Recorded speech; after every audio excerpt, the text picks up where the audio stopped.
Hey guys, and today on Aussie Restorations I am showing you how you too can start restoring things on a budget. So here is where all the magic happens. It's pretty basic, pretty small, but she gets the job done. Oh my gosh. Perks of having a small shed. Well, let me clear this out. Much better. Okay, so walking straight in, got the tripod set up there. All the equipment that you would basically need, I'll run through that in a sec. Here is my shelf. There's all the paints, basic hand tools up there, and some paint stuff up here. Then we go further down. We got a whole heap of just random ass stuff, and sanding box, grinding discs, cutting discs, and all that. Then we have all the sandpaper, some rags, a really old towel that comes in handy. Definitely having a bin is probably the best tool in the shed.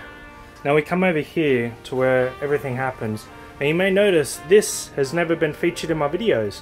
That's because I installed it not too long ago. It's brand new, haven't even used it yet, still got the cable tie on it, but I'm very keen to try it out. First things first on my list is safety equipment.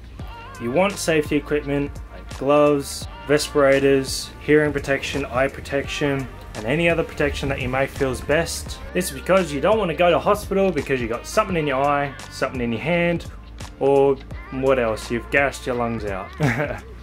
Now we move over to our paint selection.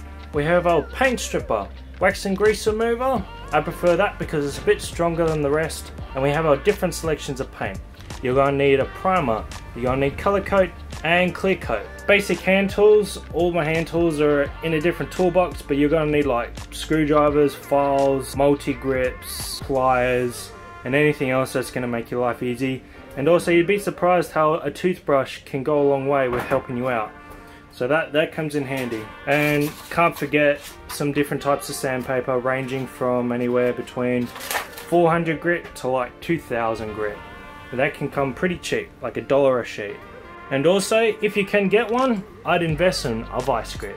You can go for power tools if you want, but since you're on a budget and you're just starting out, hand tools and all the other stuff that I showed you would definitely get you going. Alright, before we wrap things up, I just wanted to do a special shout out to a viewer who reached out to me on Facebook. His name is Savvy and it is his birthday coming up, so happy birthday to you, brother, and thank you so much for watching my videos. So have fun restoring things, guys, and bringing everything back to life. I'll see you in the next video.